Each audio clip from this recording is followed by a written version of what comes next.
very, very nervous. I wasn't sure if you'd accept my nomination. Sometimes you need a breakdown to have a breakthrough. And that's really what Cambridge was for me.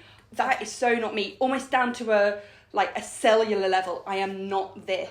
How can I get ahead? How can I do this? How can I be part of, loads of societies and get all these things on my CV? I just wanted to be. That was the one piece of criticism. It was almost like the straw that broke the camel's back. Like, he hurt me so much. The love that Jesus had for mankind. And it's sort of this charitable love. Even if I don't like them, I love them. I don't think I can truly call myself a Catholic anymore. I believe there's a God. My dad went to prison when I was 14. If I'd been a better daughter, would he not have done this? At therapy, which I went to approximately weekly for 5 years. People knew that my dad went to prison because it was in the papers. Most people were very nice about it. Because in sixth form, I was having daily panic attacks.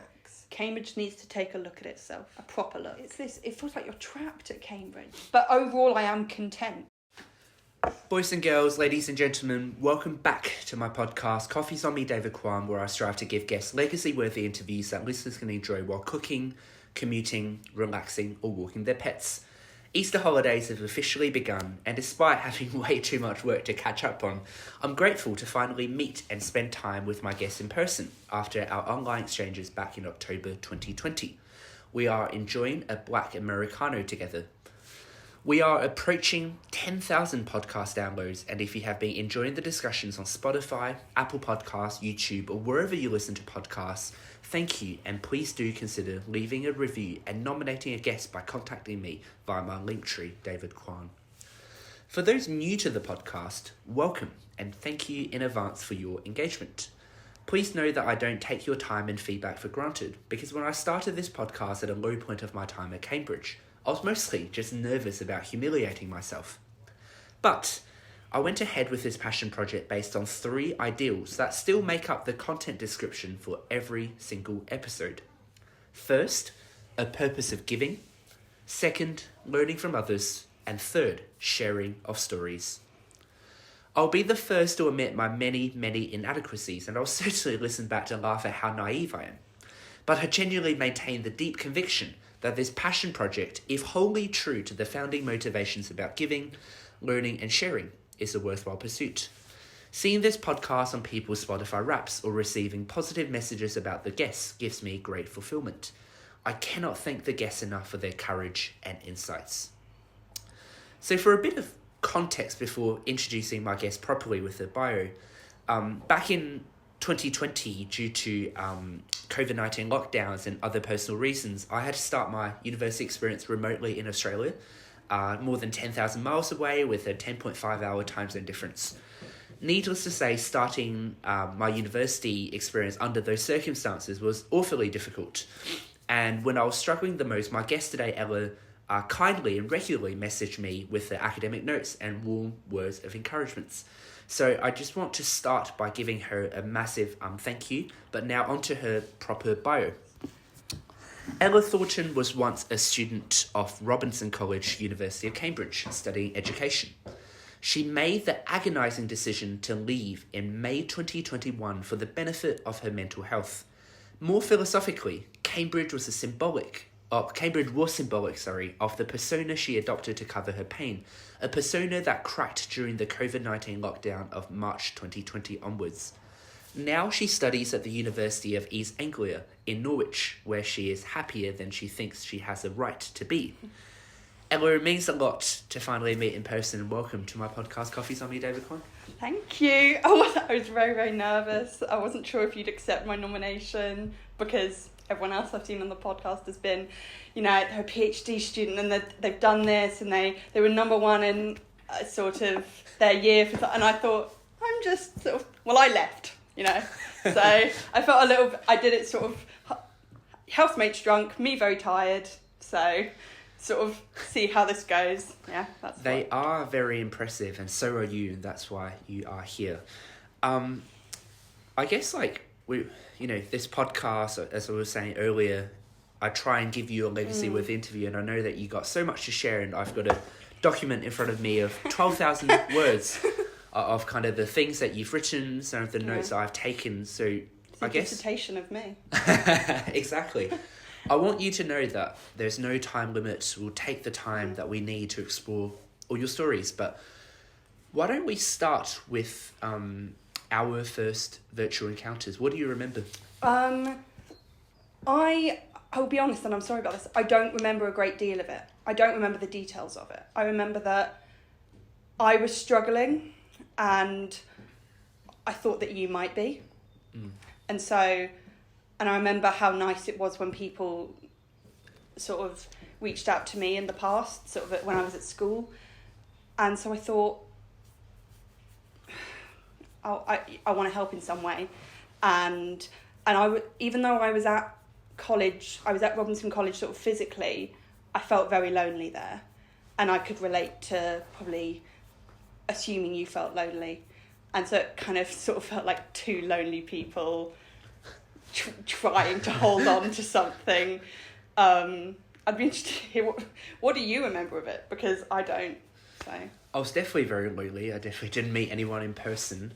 And I remember having these lectures at very odd hours, 3 a.m, 4 a.m. And we would be in these breakout rooms and I would have no idea about Weber, sociology that we did. I had no idea about it either. I was pretending. And then, funnily enough, I thought you had everything just down pat. After our calls, you would message me. It's do you need notes for this lecture? I was like, oh my God, I haven't even had a chance to examine the lecture material, the reading list, but you always just sent me your notes. And I thought it was such a warm gesture of kindness that really exemplified the kind of your character. And, so I really want to thank you for that. Well, I didn't want someone else to be struggling.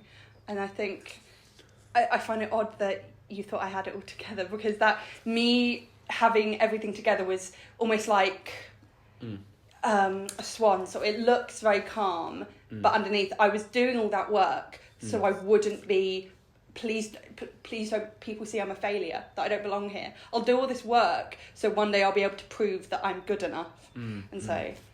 It's amazing how we always think others are more put together than they are, because I guess we know all of our insecurities, whereas we only see the best sides that others put on. Yeah. But I guess the question is, what if there's nothing wrong with you? Yeah.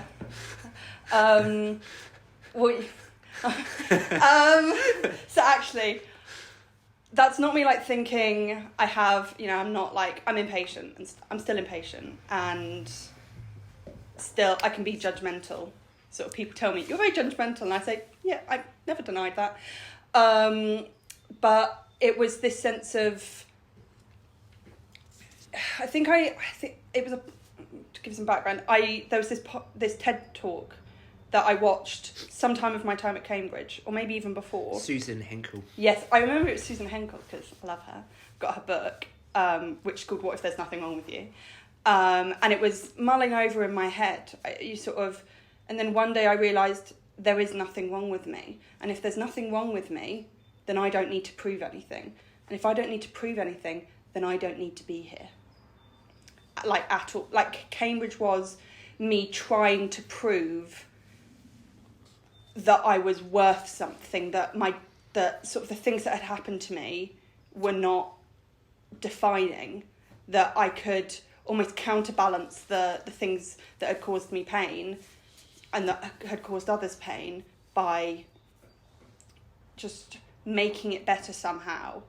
And I thought, well, if I don't need to make it better, because there was nothing, because it wasn't my fault, nothing was my fault, then I don't need to be working this hard. I don't need to be punishing myself, because I do view I don't view effort as punishment, but sort of working yourself to the bone. It's almost, I at least in me, it was me punishing myself. So that TED talk sort of set me free quite a great deal. So you've written quite extensively about your time, applying for Cambridge, studying at Cambridge, and ultimately leaving Cambridge. And I'm just referring to your article, Why Cambridge is Not for Everyone, even if you get 3 A stars in an interview. Yeah. When you look back at your few months in Cambridge, what was good about it? I was among people and sort of lecturers who were passionate about education, and I could speak to people on the phone, and they didn't want to talk about what they did at the weekend. They wanted to talk about educational theory. And I was like, that was the first time I'd met people that I was like, they're excited about what I'm excited about. And it was especially like what maybe two supervisors of mine sort of indulged that passion I had and sort of didn't stop me talking when I was talking about an idea, even though it wasn't completely relevant.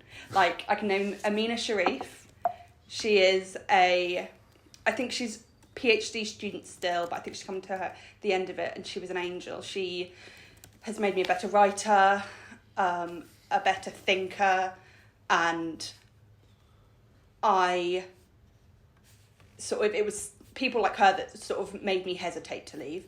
And also my languages, communication and literacies supervisor, Andy McCormack, I cried a lot in his supervisions. But he said I'd be a good teacher, and so he said, I think you'd be a good teacher whether you're at Cambridge or not. And that sort of was another thing that'd be like, I don't need to be at Cambridge to do what I want to do.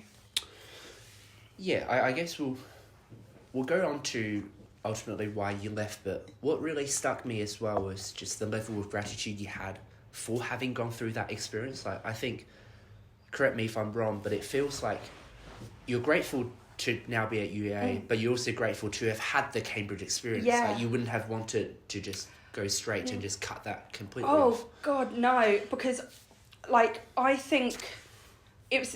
really think that you need to go through and discover and sort of go through what you really don't want to be able to discover what you do want. Because it's kind of like, there's this quote that says, like, sometimes you need a breakdown to have a breakthrough. And that's really what Cambridge was for me. I came here and I realised I thought I was this ambitious, sort of purely academic, sort of, that I enjoyed that sort of striving and always wanting to be better than everyone and sort of getting the top grade.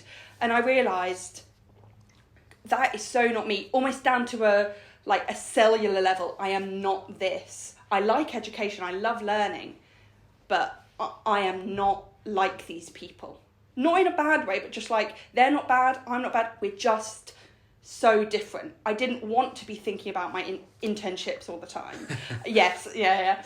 I didn't want to be thinking about how can I get ahead, how can I do this, how can I be part of, loads of societies and get all these things on my CV. I just wanted to be and learn about education. And Cambridge was not that, and it was everything I'd been pretending to be for a long time. And I saw it and I was like, so you can't see my face, but it was almost from the first day I walked in to orientation activities, and I thought, I am not like these people. So how did you reconcile the good parts of it that you were talking about, the inspirational, the nerdy parts that you really enjoyed, with that kind of pressure and the thing is, I didn't really reconcile them. They were almost two different Cambridges to me. There were the good supervisions that with people that I felt were supportive, and the good lectures. No, it wasn't even the good lectures. It was the lectures where I'm learning, and like the time I spent writing essays. Because I'd never think about how is this going to do in a supervision when I was writing an essay. I just think, I'm enjoying this. I love reading about this theorist or this idea, and I'm really passionate about this. And then it was almost like a different Cambridge when I went to the supervision, especially supervisions for Sociology 1. I won't say his name because I think it would be slander, the way I talk about him online. But yeah, I couldn't really reconcile them because they were different parts of the same thing. Almost like, I'm not particularly Catholic anymore, but it's almost like this idea of, in Catholicism, there's like one God, but there's three parts, but they're all one. And so, yeah, it's like almost like heaven and hell, but they're both in Christianity. That makes any sense at all. I know I'm a rambler. This is why I have to draft my essays so many times. Sticking on the good side, I was very touched by your kind of acknowledgements to other people as you left, and I as you know, I was doing my research, and I was very touched that I saw my name featured. I never knew that I was mentioned in your blog for all these time. Well, it was there were a few people, including yourself, that I remember as sort of beacons of light in a dark time in my life. Sort of people who looked me in the eye and made me feel less scared of where I was. Because it wasn't just I don't like Cambridge, it was I was terrified of being there. I felt like I was in a constant fight or flight. And I think I put Claudia Vivian, she's at Robinson, and she writes wonderful poetry and wonderful plays. She's amazing. Yeah. You also put Karen Forbes, your Director of Studies. Yeah, she did far more than she needed to. she because I didn't really like my tutor. Because he didn't do his job, and he kind of said, I don't have time for you. You also had Andy McCormack. Yes, my LCL supervisor. Ines, your good friend at Inez, Cambridge. Yeah. Ines. Also your college dads, Gareth and Max.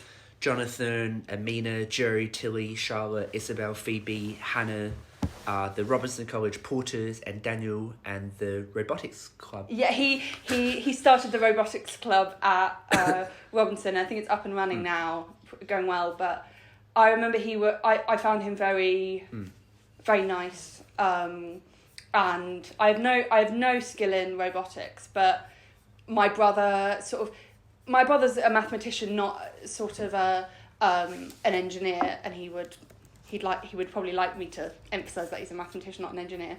But he's good at coding, or he was, and so I kind of viewed, if I could join the Robotics Society, maybe I could be a bit like my brother, who I really admire. In every other way, we're like chalk and cheese, but I really wanted to be like him in some way. So you've always been a hard worker. You obviously value effort quite a lot, and just giving your best, and in school that you are enough, and that if you just try your best, grades don't define you. Yes. And that's why I thought I found it really almost heartbreaking seeing the article, the crueler thing that was ever said to me, when your supervisor gave you the comment after you worked really, really hard on a Weber essay and bureaucracy, and it wasn't good, but he didn't need to say what he said. So so based on your blog, he said he just wrote the comment without anything else, that you clearly haven't tried very hard, and that utterly crushed you. It cut so deep, and it's clearly something that you still seem to think about. And could you maybe just elaborate on why did that one sentence hurt you so much? Because it's sort of, my mum, she's a teacher, my dad was too, and she always said, it doesn't matter what you get, doesn't matter what grade you get, as long as you try your best. And so sort of that was sort of ringing in my head, sort of all throughout my life, that even if an essay or a test hadn't gone well, if I knew I had revised for it and I had listened in class, that I can improve. There's things that can be done. But, and so that was sort of almost the defining sort of, I'm good enough if I try my best, and no one can touch me if I try my best. And I was already sort of scared of being in Cambridge. I felt like an imposter, like many people do, I'm sure. And so I was very insecure about, what I might get, what people might think of me, what academics who know a lot more about this might think of me. And so when on an essay I tried very hard and I put my best effort in, and effort doesn't always mean you're going to do well. He almost took away my shield, my ability to fight off, you're not good enough, all the thoughts I had about you don't belong here. And without that sort of metaphorical shield, I was very vulnerable to the thoughts I had about not being good enough. I could no longer fight off. That's what it felt like. So are you saying that, at least in the first instant, all your insecurities got opened up and amplified? At what point did it transition for you to see the bigger picture? Well, actually, that could actually be more of a reflection on his lack of empathy than your insecurity? Probably only after I left Cambridge. So for those months, you just felt like, wow, I am just not worthy. It was, maybe actually it wasn't. I sort of learned, I was able to have more insight after I left Cambridge because I didn't have so much to just think about and do. But I did have some insight into sort of, this might be more about that supervisor than me. But it sort of represented Cambridge to me, that one comment. That it was like, my humanity, who I am, my feelings, the parts of me that are not intellectual, you don't care about. Cambridge does not care about. I did not feel cared for. And I know we're all adults here, you know, at university, but I think you're still young. You're still vulnerable to what people think of you, to what important people think of you. I mean, the research on self-esteem literally says your self-esteem is built by what important others say about you. And that supervisor was an important other to me. Not anymore, you know. Yeah, I think I've lost the thread, but I was able to have more insight after I left. That sort of, it wasn't my fault. It was all about him, and he was a bad supervisor, at least for me. I try to read a lot into how people handle criticisms. Yeah. Both because I receive criticisms all the time, or rejections. I can take criticism, just not, like, I've taken criticism, you know, like, you know, you need to improve your essay structure, or where's this proof? Constructive, like, yeah, that's fair, I haven't done that. But what that supervisor assumed, he didn't see the work I'd put in. He didn't see that I'd asked for help from sociology students. He just saw the end result. He didn't see everything else I'd done. So I interrupted you. No, not at all. I guess, like, a model that I found quite comforting, I think I read about it last year, is our instinct reaction when we receive something like that is, oh, well, I am not worthy, and you start placing all the blame on yourself, which is not healthy. And then the next stage is that you start to attribute all the blame on the past. Actually, I am fine, you are nasty, everything is wrong about you. Yeah. And then I think the ultimate stage is realising, well, actually, I am a worthy person. You're also a worthy person. But it's the relationship that didn't work out at that particular point in time. Like, I remember in one supervision, he was, like, at home, and, like, his wife was in the background. I think there was children in the background. He had a puppy, and I was like, God, I can't think you're terrible because you've, like, I thought you're terrible to me. I think I've got to that stage. Moment, I think I have got to a stage where I'm like, you're probably nice most of the time. Yep. I'm nice and think well of people most of the time. But at that moment, it just didn't line up. But also I do think that was the one piece. I think that was the one piece of criticism. It was almost like the straw that broke the camel's back. Yep. It was the final straw. Yep, absolutely. Yeah. But I guess with a bit of space and hindsight, can you now more like laugh at that and even be a little sympathetic for him for, you know, he clearly at that point in time hadn't grasped the significance of being an educator. Yeah, I can look back at it and sort of think he clearly. My mum has helped me do it. Like, he didn't do it on purpose. He just wasn't thinking. It was thoughtless rather than malicious. Yeah. But like, I will be entirely honest, cognitively, like in my brain, I can go, I forgive him. Yeah, but emotionally. But emotionally, I still. This will make me sound like a child. I still wish revenge on him because the thing is, like, he hurt me so much, like to the point that my first year at UEA. I had to have feedback sessions individually because I was so afraid that I would be made fun of by a lecturer who marked this, or they would accuse me of not trying. And so I went to all of my lectures at the beginning of first year at UEA and saying, you need to be gentle with me. You can tell me I've gone wrong, but please don't ever make it about me. And I was told, we don't do that sort of thing here. We're not like that. And that was so comforting. And they haven't. I've never been personally, it's never been about me, it's been about my work. And I think they actually have that in some sort of policy. Like, when you mark, it has to be this essay, this paragraph, not your writing. It's this writing. And I think Cambridge could adopt that. Maybe some lecturers and supervisors do already, but I think it needs to maybe be a policy, or maybe I'm being a snowflake, maybe I'm being sensitive. No, not at all. So do you think that incident had really shaped your approach to education, interactions with children, for example? I don't think it changed it a great deal. I think it sort of made me double down on children are precious, and any mistakes they make, though they can be pointed out, you need to point them out in a way that it's like, do you know, it almost changed, not so much teaching, but sort of behaviour management. That's what it made, sort of help me double down on, is sort of, you are not, when I look at a child, I don't think you are bad, I think this behaviour is bad. Like, you, the way I care about you as a child, or, you know, because I also work with young adults, because I work with vulnerable young adults, and sometimes they kick me or bite me or spit, and I think, do you know what, this is you at this moment.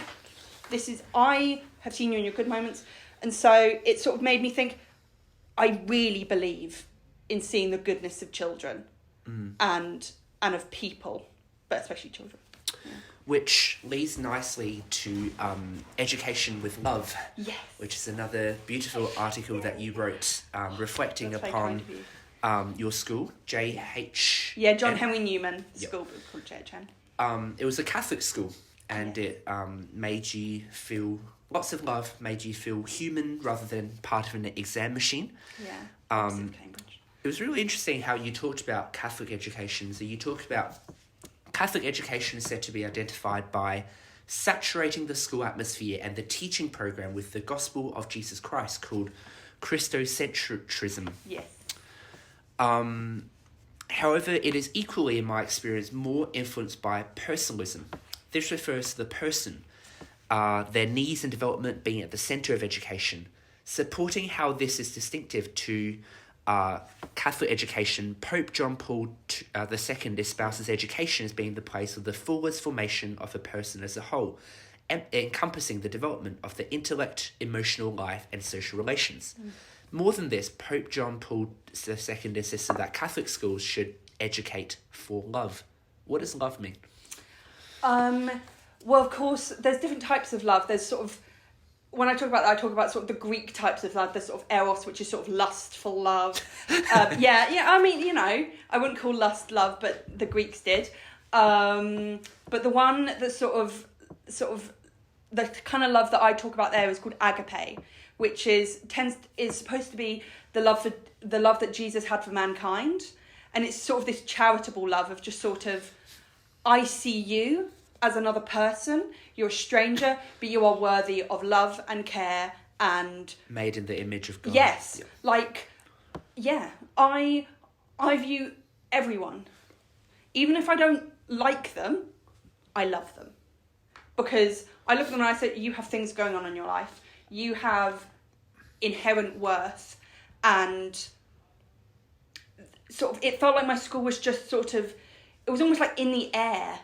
It wasn't just sort of so deeply embedded in the school community, sort of, that leaving was so difficult, because then I had to go into a world that didn't have love in the air. That sounds very odd. Yeah. So you defined it as the movement of the heart towards the good.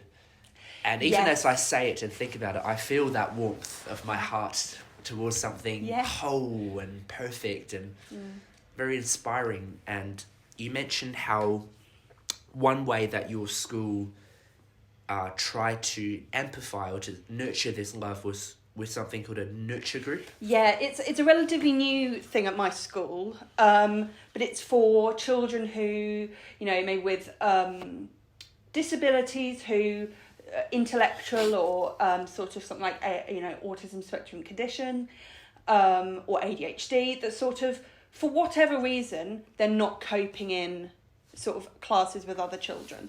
And so this group, and I had the opportunity to sort of almost be a teaching assistant in that group for a week. And it was just, and they learned sort of things that were appropriate for them to learn, and that might have been year 6 maths rather than secondary school maths. And they went on trips to learn about the world, and I thought, this is sort of showing love in a very practical way by going, we don't need you to reach the standards that the government says you need to reach. You have your own way. You as an individual matter, and your development matters, not where you are in comparison to where sort of arbitrary standards say you should be. And it was looking at them as an entire person, their social skills. And it was small and sort of small group, and so they could be cared for. But I was never part of the nurture group myself, and it was set up after I left the school. So I experienced love in my school in other ways. That's awesome. And did you fully appreciate the love at your school when you were there, or has it grown now that you've left? I mean, I loved it there, but sort of I assumed the world was like that because I went to a Catholic primary school. I went to church every Sunday. Okay. So, I mean, with family? Or? Yeah, with my mum. My mum plays the viola in a church orchestra, in a Catholic church orchestra. Big up St. Hugh's Catholic Church. Because I assumed the world was like that, I just assumed this is normality. And so it wasn't really until I left that I was like, oh, sort of, I'm out of that sort of almost cotton wool bubble of safety and love, and sort of there is a sort of informal thing that people say, like, you know, when you leave the JHN bubble and you realise the world isn't full of people who will do anything for you, there'll be people who I do not know the name of, who I do not know at all, but they're wearing my school uniform and they're in my school, and they'll open the door for 35. Wow. They'll open and they'll be late to their own lesson. Wow. And they might be saying, why? A teacher might say, why are you late? But it's like, I was holding the door, and that's fine. You know, or, yeah. So churches and your school obviously are conducive to those kind of, you know, love your neighbour, brothers and sisters environment. Yeah. Do you still go to church? No, because I got out of the habit of it, and then I feel like it would be difficult to go back. And sort of, I don't think I can truly call myself a Catholic anymore, because I don't believe some of the things that you literally have to profess you believe to be a Catholic. Like, I'm a bit iffy on. Please don't my priest listen to this. The bread and the wine is literally the body and blood of Jesus, because I'm a bit like, no, I don't actually want to eat someone. I kind of view it as more symbolic, but sort of what I've held on to is the sort of love your neighbour as yourself. Everyone's made in the image and likeness of God, but I kind of turn it around to sort of those sort of phrases and beliefs to have some of the opposite views of the Catholic Church. Like, I support transgenderism because I believe everyone is loved and precious as they are, as God made them. I believe in, I'm fine with, I'm pro-choice because I think you are lovable, and this is probably an agonising decision, or maybe not, but a decision you've made, and that doesn't change my love for you as a person, or I'm not homophobic. I believe it's that same thing of, you are loved, you are made in the image and likeness of God, and therefore, and this is love. That's wonderful, no matter who it's with. I mean, maybe not, you know, children, but yeah. So I don't think I can call myself Catholic because I'm fine with abortion. I'm fine with transgenderism. I'm fine with gay couples and queerness and stuff like that. Well, I guess the truth is, like, churches around the world interpret differently. Like, some, I'm Christian, maybe. Some churches take a very literal approach, and like religious fundamentalism, that the world was literally created in 7 days, and the world is 6,000 years old. So and then I guess there's also liberal Christians. Like, would you still say that you believe in God? Yeah, I do. I believe in something. I believe there's a God, but I believe Jesus is like, it's in the love we show for each other day to day. It's in you holding me back from walking into the middle of the road, literally today. It's in action. It's not in this sort of sit down and go on your knees and pray. It's in everything. It's the in energy. like, yes, it's and like the Holy Spirit. Yes, this is going to sound weird, but it's kind of like Sister Act. In the beginning, the woman goes into a religious community of nuns, and they're called cloistered, which means they just pray all day basically. They just do. But I think later on, when she's getting them, they clean the graffiti off the streets. They invite the poor in. They feed the poor. I'm like, that's religion. You are praying. Praying's good, but action matters more. And so I think my religion is in my action, in holding a door open for 30 people. It's just that small thing of no one saying thank you. I don't need that. I'm just doing what's nice. Yeah. Do you pray? Occasionally, it would be like I prayed last night. I was like, please don't let me miss the train. Please don't. But it's really more of a, I go to him when I need to. I don't pray formal prayers.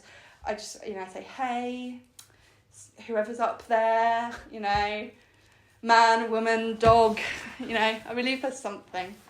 Yeah. So it sounds like you were quite Catholic, and was there a bit of a falling out, like gradual? Or? I think so. Well, because I got confirmed, which basically means that I commit myself to the church. When was that? I was maybe 15. Okay, so you made a conscious decision. Yes, that. But even then, I was thinking I don't completely agree with this stuff. I did it because I'm not obedient. That's the wrong word. But what I am is I'm compliant, and I like to do what makes people happy. And I thought it would make my mum happy, so I did it. But I realised over time, it probably started with, because one of the girls in my year, she has two mums. So, she has a mum and a dad, but her mum had a romantic partnership with a woman, and so she didn't get confirmed. And I remember asking her, "Why aren't you getting confirmed?" She said, "Because of the church's stance on homosexuality," and it began this thing of, oh God, yeah, I actually need to express what I actually think of homosexuality in my actions, not. And so I kind of got confirmed, but then I thought, I don't really need to. I kind of thought, can I take it back? But I couldn't. So I just over time, I don't know whether it was quick or slow. It was 6 years ago, but I came to the point that I'm at now, which is taking bits and leaving others. So do you read the Bible? I've read parts of it. I've never read it cover to cover. But I feel like growing up in church, you've heard all of the Bible at one point or another, because there's readings every week. And of course, being at Catholic school, we had RE up until we left school in year 13. Yeah. So your mum obviously went to church. Yeah. In the form that you filled out, you've also mentioned about your father. And, yeah. I don't know if you're comfortable. I'm fine with it. Yeah. Do you want to maybe? So, well, my dad wasn't religious, but my dad went to prison when I was 14. I believe I was 14. I think it began. Things happened earlier than that. I don't know when, but he went to prison, and that was. It felt very sudden, even though I'm sure it went on for court proceedings and being in jail and whatever. It went on for months. I won't highlight what he did, because the people that know me know what he did, and don't judge me for it, because I had nothing to do with it. But I'm aware of strangers on the internet and what they might do to me or what they might think of me. I'll tell you afterwards too, but I don't want to put it on the podcast. Yeah, of course. But for a long time, I actually blamed myself for some reason. In my head, I went, if I'd been a better daughter, would he not have done this? And of course, like, now, that's utter nonsense. Of course, I had nothing to do with it. I just kind of go, I just knew the guy. That's what I say. It's like, David, you blaming yourself if your friend killed someone. Like, you had nothing to do with it, so why would you blame yourself? My dad didn't kill someone. But sort of, I went, that took 5 years of therapy, really, to get to that point of, this has nothing to do with me. And actually, I've had to make the painful decision to not really have a relationship with him, because if I want to work with children or young people, which I definitely do, I would be considered, if I had a relationship with him, they might consider me not suitable to work with children, because what if my dad found out where I work and then was able to say to children, I know your teacher, and then build that trust. And so my desire to work with children, and what I've wanted to do since way before he went to prison, has to trump that relationship, unfortunately. And also I'm very trusting, and so I'm afraid I would sort of let him manipulate me without knowing, because I'm trusting and I'm gullible, very gullible. I want to again acknowledge your courage to be vulnerable and sharing, and obviously because this was put on in your nomination form by you, I think it's important for me, in the context of giving you a legacy-worthy interview, to have the space to share this, but I understand how demanding and difficult it can be. So in the form, you wrote, how your dad went to prison when you were 13. You wanted to go to Cambridge from about then because you wanted to prove something to the universe. You wanted to silence your pain of losing your father to incarceration and prove that it wasn't entirely your fault by proving your worth via grades. What do you mean, prove something? Well, because I was a nerdy little kid, and I sort of had a sort of peripheral awareness that children, because I used to watch a lot of crime shows, like documentaries that is, I had an awareness that children whose parents go to prison are far more likely to go to prison themselves, get into drugs and crime, and sort of just have poorer outcomes. And so I was almost determined for that not to happen to me. That was sort of first thing, like, I need to work hard so this doesn't happen to me. But of course, my character sort of is, I don't like hurting, I'm that person, I wouldn't hurt a fly. On purpose, that is. But so I worked hard so I could sort of almost fight against that fear of what if this happens to me. Also, like I said, because I blamed myself, and it made sense at the time, doesn't now, I was almost trying to, like I said before, almost counteract sort of the scales of what my dad has done. And because I know him and I'm related to him, therefore what I've done, for some reason, I sort of, what he's done, I've done. Almost trying to balance the scales with good grades, with congratulations, with achievements. And maybe one day the scale will be balanced to the good. And also, it was a distraction from my pain. Because if I was doing stuff all the time, if I was revising or in school or writing an essay or doing whatever, doing work, I didn't have to think about it. And the only time I thought about it properly was at therapy, which I went to approximately weekly for 5 years. And that was very helpful to me. And sort of probably in the later years of my therapy, occasional moments where I was comfortable to sort of let it peek through. Did many people in your social group or community know about the predicament you were going through and the motivations for why you were working so hard? People knew that my dad went to prison because it was in the papers. And I'd say most people were very nice about it. Most people looked out for me and said, are you okay? Some people were immature about it. One boy was particularly immature about it And I confronted him, and I was the most aggressive I've ever been in my life. That moment, I pushed him up against a brick wall, and I told him to never do what he did again. But people didn't know why I think no one ever said, I know why you're working so hard. Maybe people did know. I think my mum, I think she's very intuitive. She might have known. But no one ever said to me, you don't have to work so hard. You don't have to prove anything. People did say, you work. People didn't say you don't have to work so hard because of this. People did say you're working too hard, or this is clearly impacting your mental health. Because in sixth form, I was having like daily panic attacks just from this almost weight that I'd put on myself. But yeah, no one ever stopped me. I think with a lot of things, you have to get there yourself. Because if you hear it from other people, it doesn't sort of it'll like almost bounce off you.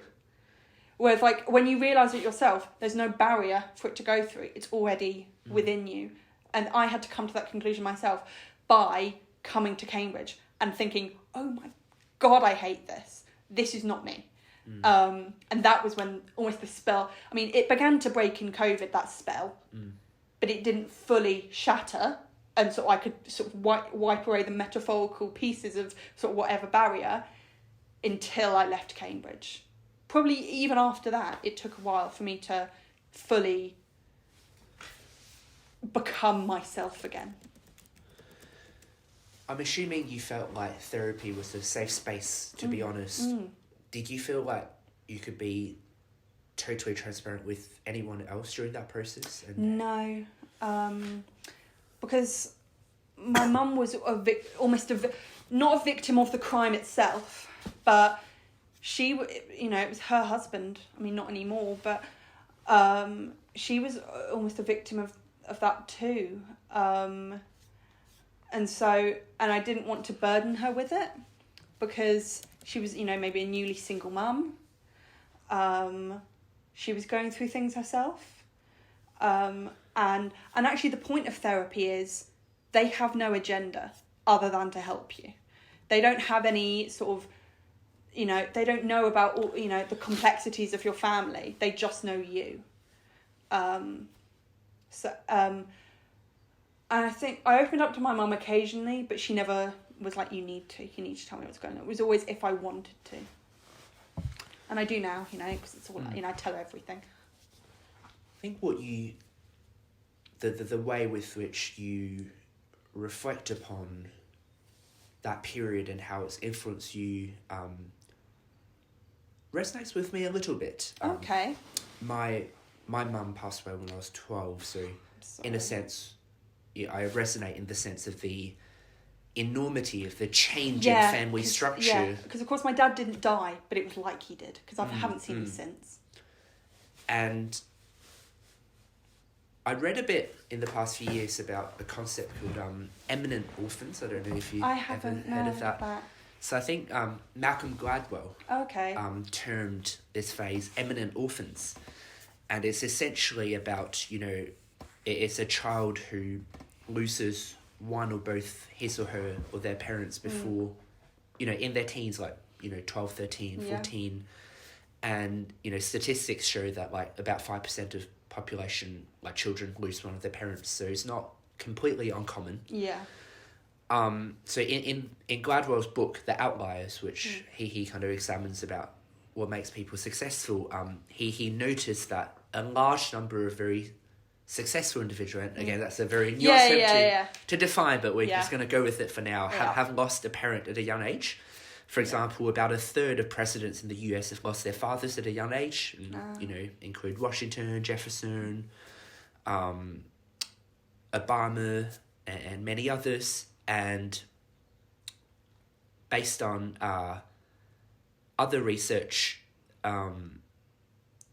I think that essentially that there's a disproportionate number of people who have gone on to achieve some incredible feats that have Wikipedia pages, etc. Again, I'm not saying that's good. No, I actively don't want to be. I actively want to be average because that gives me a great deal of peace, knowing that I can be average. But I mean, if I'm successful, I'm successful, but I'm not aiming for it. If that makes sense. Yeah. So, sorry, No worries. I'm just trying to frame my question the right way. Yeah. Do you think this kind of statistics of such statistically significant like disproportionality is coincidental, or is there actually a more of a causal relationship with maybe children wanting to be more independent, wanting to prove themselves? Yes. I think it's a sense of proving yourself. I think it's also, God, it's something to distract you, because, you know, like a trauma like that, and it is a trauma losing a parent before you're never ready to lose a parent, but say, like, if someone who's 55 loses their 90-year-old parents, it's sad, but it's okay, because they've lived, and you're grown up.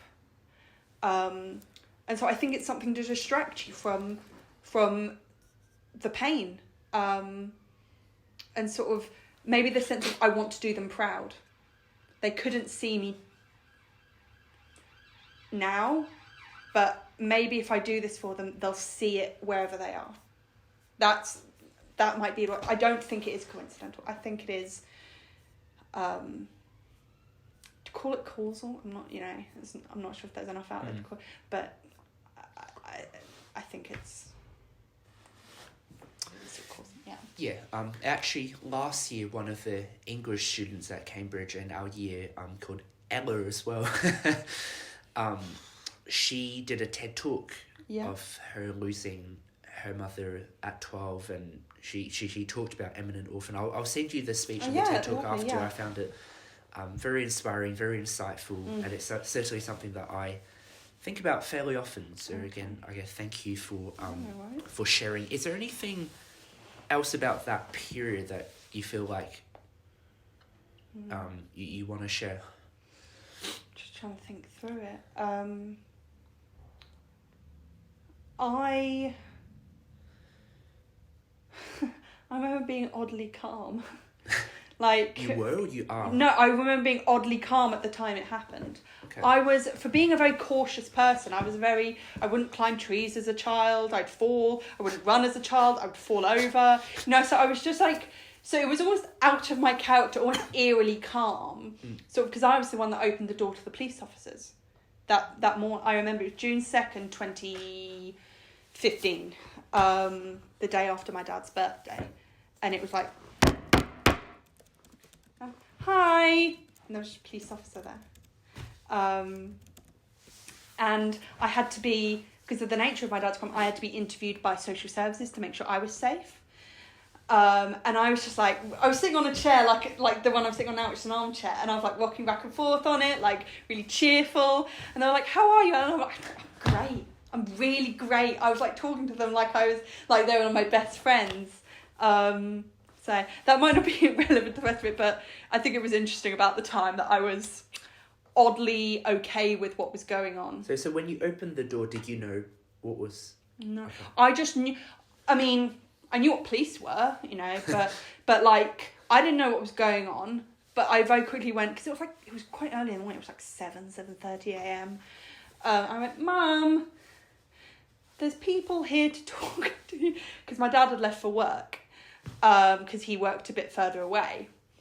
And I think my mum was drying her hair. So she was like she's like half it was wet, half it was dry. And I don't know what happened after that. But actually that day I went into school and I was taken out of a Spanish lesson that afternoon to be spoken to by social services. It was a chaotic day, but I actually didn't really develop the anxiety that I had for years and still have sometimes until sort of all of this, until he actually like went to prison. I don't know why. I was calm through all of maybe him being in sort of pre-trial jail, and sort of he went to psychiatric unit for a while. I later found out because he became very unwell with, I think, almost like very, very severe depression. I think that's probably down to my mum keeping sort of having all that information herself and not telling me or my brother. Were you always open about therapy, or did your views? I've always been open about it. I think sort of it wasn't until I left it that I thought I was. I mean, you're never fully healed. You never, but sort of I was done with the healing that I needed to do. I've talked about it even more openly since then. But I would never say, if people want to say, what are you doing this Friday evening or Friday night or whatever, I would never lie. I'd always say, I've got therapy. So what gave you joy at the time, other than like just academic validation? And well, I was part of a drama club. I would do musicals at school sometimes. We did A Midsummer Night's Dream in the drama club. I liked that. Yeah, that was good. I got to wear a really cool dress. It had pineapples on it. What else? My school had this thing called Kiss Week, which is like, it's not about kissing. It's like, it stands for Kiddies Support Scheme. Which is a charity. Maybe you go around no. Because the thing is, I was like, no. I mean, it's a school, they have to safeguard people, and that'd be all sorts. And that would just be like a week of like, you dress up, you know, there'd be like gunging the teachers, you know, there'd be like, someone would shave their head for charity, you know, and it was just this week long of like, you know, sort of charity events where we'd raise like 35,000 for this charity, because it was an ex-student that set it up and we raised a lot of their money. So that gave me joy, probably. But to a certain extent, I don't think I allowed myself to have a lot of joy, like genuine joy. I had sort of, or maybe I did allow myself joy, but not contentedness, which I think is more important. Because for me, joy is like fleeting. It's fleeting. It's like you go and see a play and that's exciting, or you go and see you do something that's important to you. You get, you know, courtside seats to a basketball game. I know you like, but you know, whatever's exciting for you, you know. But contentedness is like sort of that day-to-day stable level of my life is good. And it's not without worries. It's not about problems. It's not without I have nothing to do. But it's just like, you know, I walk to campus, I do my work, I have my lunch, I go home, life's good. No. So I didn't allow myself to have contentedness. So how do you think people can reach contentedness then? Sort of probably through authenticity. Being sort of not just authenticity and being themselves, like if they're an introvert, allowing themselves to be an introvert, or doing the activities they like. But I think authenticity sort of in every area of your life, like if sort of, even if you're, I'd probably say, the best example I can give is, feels a bit narcissistic to bring back to me, but sort of like, even if you're clever enough to get into Cambridge, like authenticity was me leaving. And I could be content then because I was sort of, what I was doing was in line with what I am. And I think authenticity comes, contentedness comes through being yourself, just sort of not just in what you do, but what you are. Allowing yourself to, on every level, be who you are and act that out. Do you feel like you're content at the moment? Yeah. I mean, there are worries in my life, but they can be dealt with. I know my mum will help me with worries, but overall I am content. Yeah, I sort of more so. Yes, I'm very content. My life is monotonous and largely boring, but I'm content with it. I do similar things every day. I go out with my friends sometimes. I'm going bowling this Thursday for a friend's birthday. But yeah. That's brilliant. No, it's really good to hear. And I guess from my kind of readings of all your writing, it seems like your authentic lifestyle is that simple life. Like you didn't want that flashy car or the luxurious boat or whatever. Yeah. You mentioned how your favourite memory from school was sitting underneath the tree by the hub reading Love in the Time of Cholera or some other book. Is that still like your like a good life is just having the time and peace to sit under the tree and read. It's sort of because sitting under the tree meant I could see people running on the field and being happy. It meant I could feel the sun on my face, but not so much it meant there was glare on my book. It was sort of, like you said earlier, it's sort of this Aristotle's, it was this mean of sort of perfection, but reading under a tree represents that simple life of having time where I don't have to do anything. I can just exist. Nothing's asked of me. And I think in modern life, we don't allow ourselves to be enough. It's almost like meditation, but sort of meditation even it's asking yourself to do something. It's, I'm doing this for a reason. And I think we need more in life of, I'm doing this because I'm doing it. I'm reading this book because I want to, because I'm doing it. I'm writing this essay because I enjoy it, you know. Yeah. You looked a bit like, okay. No, I'm loving it. In that same school magazine, you wrote that in 10 years' time, you'll definitely be working in education some way. You'll love the Sutton Trust. You'll like a simple life with books and a teapot and wildflowers from your garden. Yeah. Still complaining about things. What is the role of complaining? Like, is that healthy? Is it an outlet? Is it like, how do you see the role of negativity? Because you mentioned previously how in order to feel good, you need to kind of have the bad first to compare. Yeah, well, yeah. So complaining was just like, I think it's more that like, anytime there's an opinion to be given, I'll give it, you know. It was more that, like, I tend to be judgmental, not in a sort of mean way, but just sort of, if I don't really lie very well. So if someone says, do you like this outfit? Or do I look good in this outfit? My mind doesn't go, I need to protect their feelings. I go, no, I think you'd look better in something else. No, just like... You clearly haven't tried hard enough. No. Do you know what? David? No, I'm fine with that, actually. Right, get back on track. You're not that supervisor. So right, role of complaining. But I think I was just like people. That quote for that yearbook was literally just me kind of knowing I am gobby and I'm opinionated and I'll tell people my opinion, even if they don't really want it. I'm like, do you know what I think about this? Like, no, Anna, we don't actually want to know. Yeah. What else do you think are important to reach a state of flourishing?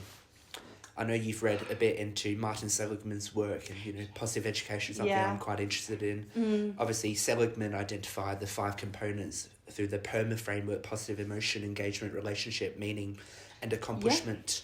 Yeah. Yes, you clearly know Seligman his work better than I do, but I do kind of think those things. The one that sticks out to me most is meaning, is sort of not just doing something or working hard to have an achievement. You're doing it because you have a reason.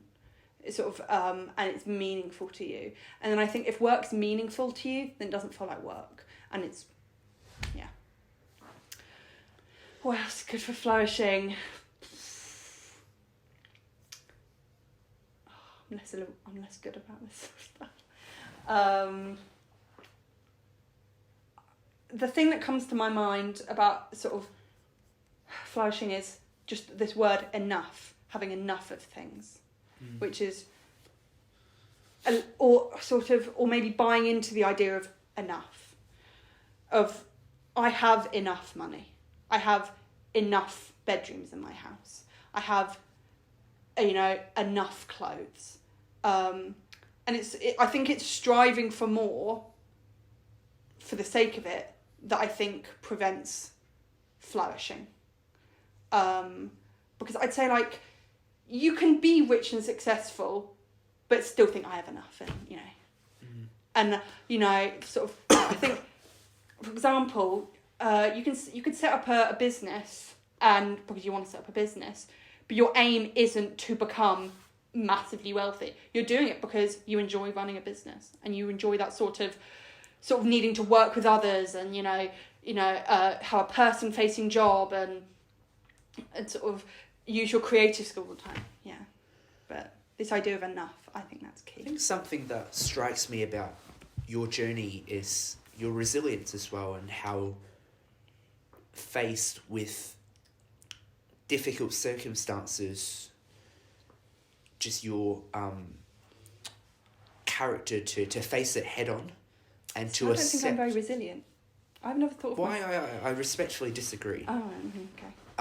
I think you're incredibly resilient, and what I find most impressive is that you don't shy away from acknowledging the pain, the difficulty, but yet acknowledging it doesn't mean that you give up. Oh, no. And I guess one other example is your diagnosis with dyspraxia. Yeah. And you wrote that you cried. I'll read it in first person. Yeah, it's fine. I cried when I was diagnosed. I think this was because I have, for as long as I can remember, felt unfit for this world. Too slow, too confused, too sensitive. But I just accepted it. So it was a great relief to have the strange workings of my mind and body be explained. I'm not weird or lacking, but neurodiverse. I have a disability.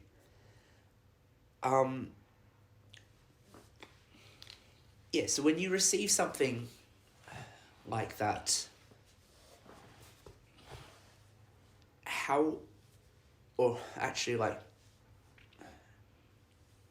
so say another 13, 14-year-old or a teenager is to receive a news like that they are different, perhaps, that they are, they have something that, I don't know, how would you mentor, counsel, or advise them to handle it with the optimism and grit? No, actually, you hate the word grit. Yeah, but I accept the use of the word in that instance. And the resilience that you were able to show, like, how do you treat it so well and not let it define you completely? I'd probably say, yay, you're different. Like, it's wonderful because, and I think a great deal of peace, and I'd probably tell them, a great deal of peace comes from being able to understand yourself and sort of know why you do things. Because once you understand, why am I, to think about it in a different way, why am I so upset by, I don't know, so when people comment on the way I look, and maybe it's because when I was younger people bullied me about being big, so when you understand yourself there's so much more power. And I think, and this is just another way of understanding yourself, and understanding is power, and so use this understanding you have now been given as part of your power and ability to move through life with greater power. And also neurodiverse people, the reason the word is neurodiversity now is because there was a recognition that people with dyspraxia and ADHD and autism offer things that non-neurodiverse people do not or cannot to a degree that they can, like creativity, resilience, empathy. I can't think of others now, but because I'm writing an assessment on dyspraxia, so it's all fresh in my mind, those three characteristics. Obviously, we all should empathise or try to empathise. Do you feel like,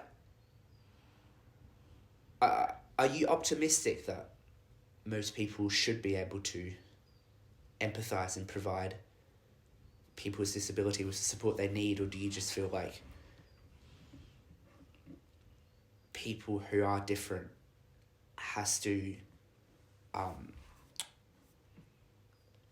work their way around things as you had? I sort of believe in the social model of disability, which is this idea that believes it's not me that is disabled, I am disabled by the world. To give an example of that is a person in a wheelchair isn't disabled unless there isn't a ramp, or if there is a ramp, they can move around just as well as someone who uses their legs to get around. And in the same way, I think the world does need to change to accommodate more so physical disability, I think, because it's more obvious. But also an exception of some people who are not unintelligent. They don't have a learning disability in terms of they can't meet the requirements of, being able to pass their GCSEs or something, but they just learn slower, like I do. It took me longer to learn things. And so maybe just more of a recognition and a compassion for that and a lot of it has to be done in sort of practical ways, like funding for special educational needs who aren't disabled enough to go to a separate school, but also needs support in a mainstream. I guess I worded it so bad, and as you can tell, I'm probably struggling with words, but I'm trying. That's fine. My effort is there. I appreciate that. But I get that the inspiration that kind of came from reading when you wrote, you always found ways around things. I did not play sports, I learned to grip the banister, I accept the bruises and bumping into things. In short, I found compensatory strategies. Speaking of funding. Yeah. You're a Marxist. I probably right. No, I know you're gonna cite your sources, but I'm still very left wing. But there's a Marxist society at UEA, and I feel intimidated by them. So I feel no longer comfortable with calling myself a Marxist. I believe in universal basic income. I believe in sort of people owning the means of production. So in that way, I'm or workers owning the means of production. So in that way, I'm a Marxist, but I have not read all the literature because Karl Marx, he had good ideas, but that man did not know how to edit. He needed to cut. He could have said all of that, I think, in far less. He didn't need to write all those fucking books. Sorry. I'm left wing. Let's just call. I'm very left wing. I'm right, Green Party or whatever. You're right. I will cite my source because I found it really interesting the way you talked about Marxism and the connection with religion. If you don't mind, I might read a bit. I think that's fine, because I probably forgot it. So you wrote, more than merely my vision of education, my Catholic schooling has shaped my political and inextricably moral standpoints. I'm a Marxist partly due to my being taught about it as part of my A-level in sociology, but mainly because of the elements of Catholic social teaching that have permanently become a part of my belief system, with Pope Francis highlighting justice and solidarity as key, especially for and with the poor and vulnerable. Furthermore, one principle of Catholic social teaching is 3 universal destination of goods, summed up by Pope Francis in "The world is given to all, and not only to the rich," as well as profit undermining this good generally. These are in line with Marx's opposition to the wealth of the bourgeoisie at the expense of the proletariat's unpaid labour. Moreover, in advocating for the poor, a vulnerable group, Marxism and its related political movements align with the idea of Catholic social teaching, as well as the values I felt inculcated the very walls of JH and your school, the value of people as ends in themselves, relationships, the community over the individual. From this, I assume love and compassion as my underlying cause and underpinning for all that I do.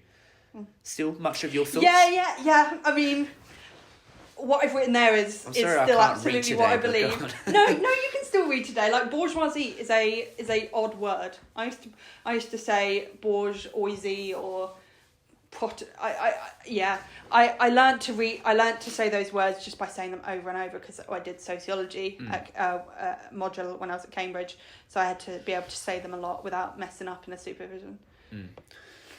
And practically, you then wrote, "I came to learn or be taught." So you had some quotes. "Get the processes right. Effort counts more. Have grit." That one.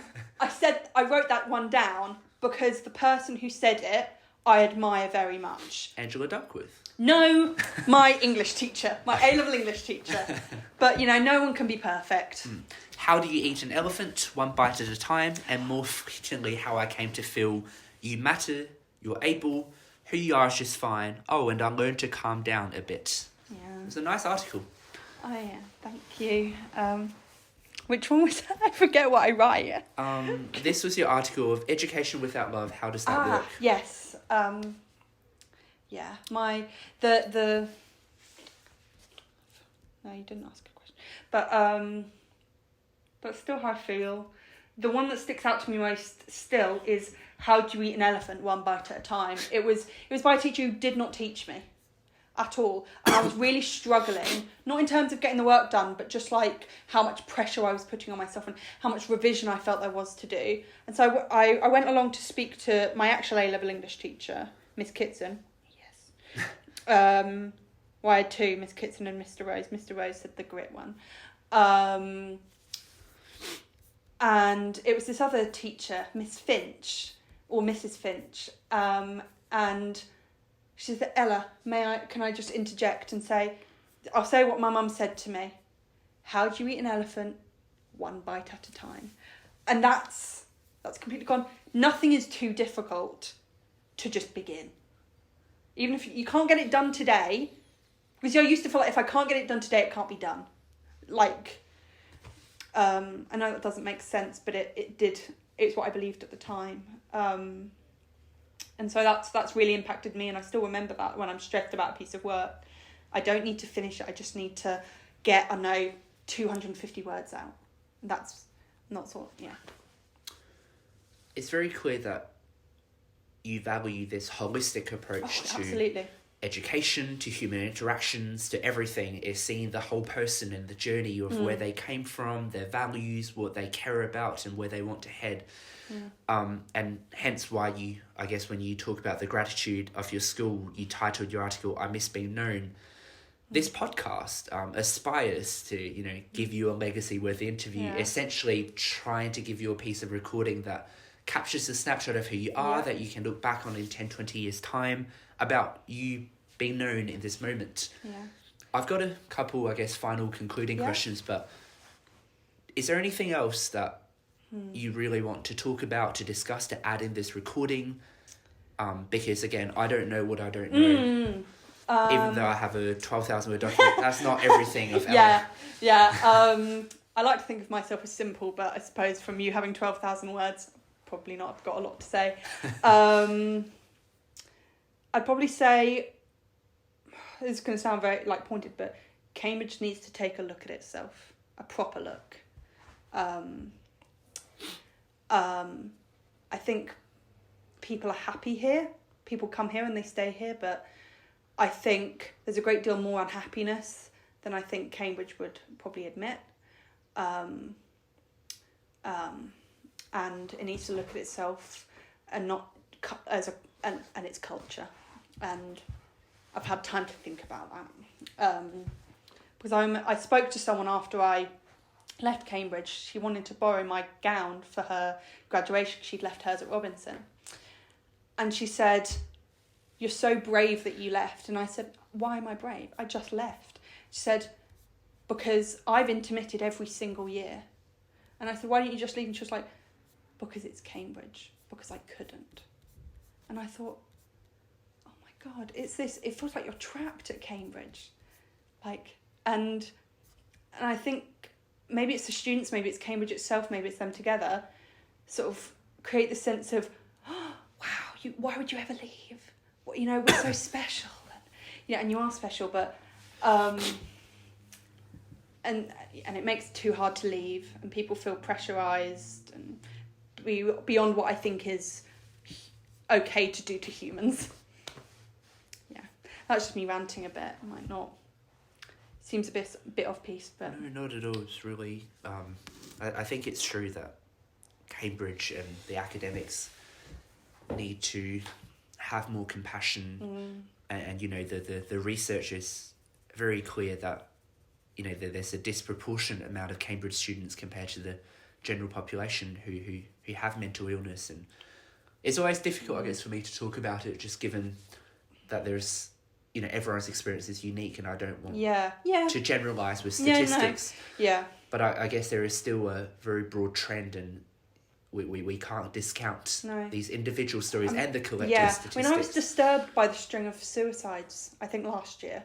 I thought, okay, young people are more prone to mental illness, statistically, no matter what the university they go to. I think I've written about that. Or at least in one of my articles, I wrote a little bit about it. But for a university to see that and think they've got something in common, they all go here, and to not do nothing, but just, for me, I wasn't here, but I don't get the response was big enough. It wasn't, this is urgent, this is a problem. And I agree, and I guess without elaborating, giving into too many details, but one of those incident, I think affected me quite a bit. End of last year during exams, and it was during exams, and I emailed one of the academics, and I don't want to say who and all that kind of stuff, but the response I got was, "I'm praying for your focus for the exam," and I think that that exemplifies what I ran away from full speed. That kind of, all that matters is intellectual rigour.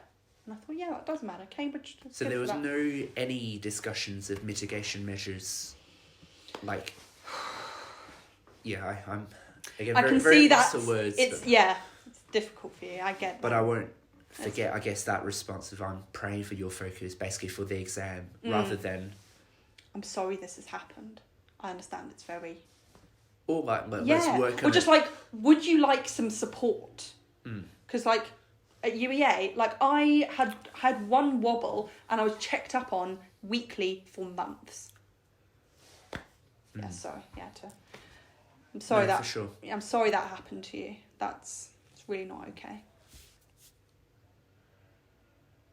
Sorry, I'm so lost for words.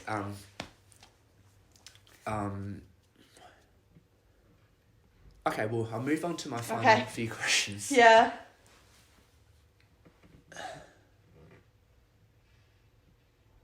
So coming back to Cambridge now, today, and again, thank you for making your way here. Oh, no, it's fine. No, UEA, I don't have... I finish all my work early, so...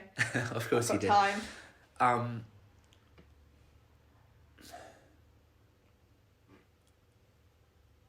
What kind of questions do you think people can ask more of to get this whole person? What do you wish people could ask you but they don't, either because they don't know, or they're afraid, or they don't want to offend you, or whatever? What kind of questions do you wish to get asked?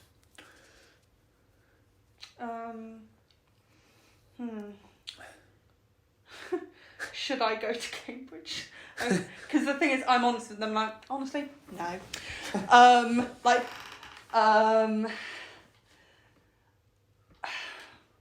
What sort of...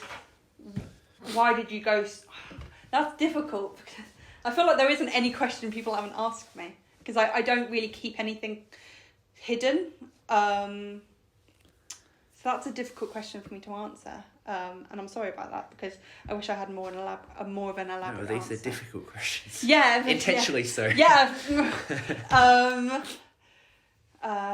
What do I wish people would ask me? I don't have anything. I'm very sorry. Yeah. Do you feel like you'll go back to church again? If I'm honest, I have been considering it.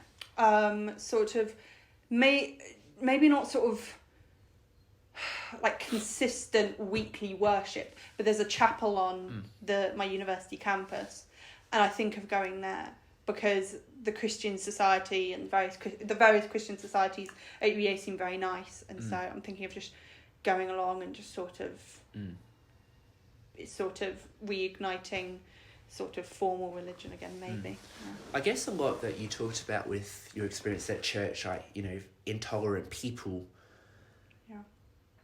I guess I've come, and my understanding have evolved quite a bit, where there is a difference between those people who are practicing religion and God himself. And I guess those Christians who are in churches, they are, taking Christian language, they are sinners. And they are Christians because they need a saviour. If they are already perfect, then they don't need a saviour. Yes, yeah. Yeah. And I was reading this article about heaven, which was sent to me by a Christian friend last week, or not last week. I was reading the article last week, but this was sent to me ages ago, and I found that article, again, I'm not a theologian, so neither am I. But what I found really interesting was his conceptualization of heaven. So traditionally, people would visualize hell as this place of massive fire and heaven as this, like on Judgment. Yeah. Jesus, would be standing at the door. Yeah. And then, it's like when you get an essay, right? And yeah. then you, say a 70 is like a first, and then you get 68. Yeah. And then you're begging Jesus, please, or see, I helped that homeless person, I did this, just give me a couple of extra marks that I can enter there. But actually, that's not the most helpful way to think about it. Another way to conceptualize it is that actually God is there hoping to save you. God is there hoping that you could enter, and inviting you and going, please turn away from sin and come live with me and come live a perfect life and come inclusive. I want, and it's also people don't get to heaven because they are begging God, and then God just says, no, you're going that way to hell. But rather it's people rejecting that love and that goodness and rejecting a life away from sin. And again, I'm not a theologian. I thought that was such a beautiful way to put it. Yeah. I kind of, if I'm honest, I imagine heaven as like my normal life, but without the anxieties. Just a perfect... just sort of it's almost like perpetual contentedness. That's what I imagine heaven to be. So I think maybe what I found really helpful was just focusing on the scriptures and God and that personal kind of relationship, and realizing that everybody else who's a person is fallible. Everybody else is in need of a saviour, and everybody else are sinful, taking the Christian language. And I found that was really helpful to understand evil and to appreciate. I'm not sure if I believe in evil. That's I believe, or maybe I do, but I believe in evil actions, not evil people. Yeah. So Okay. yeah. I interrupted you there, but no, not at all. Okay, well, final question, a typical final one. Okay. I know you've listened to several episodes, so you probably know this to be coming, but what's one message, quote, or saying you wish every educator, teacher, community leader, coach would promote and every child would internalise? Your final words on the podcast, an inspiring Ella message. You're loved, you're lovable, and you're lovely. That's lovely. The thing is, I'm quoting a TED talk there again. Yeah, which is literally called "You're loved, you're lovable, and you're lovely." Yeah. Have you enjoyed this? Yes. Series? Yeah. Like I said, I'm gobby, so I'll talk as much as someone lets me. Yeah. But no, thank you again for you. not only coming to Cambridge for this. Oh no. And also, I come to Cambridge occasionally to try and break some sort of association. But also, I guess, thank you for my first term when I was away and struggling, that you going above and beyond to message me and to show kindness and share your notes. And I'm glad that we've all, I think we both found more contentment now. Yes. And you were mentioning how you see more confidence in me now. And I think you were one of the key people in Cambridge who first showed me that love and kindness. So thank you very much. That's nice of you. It's no worries.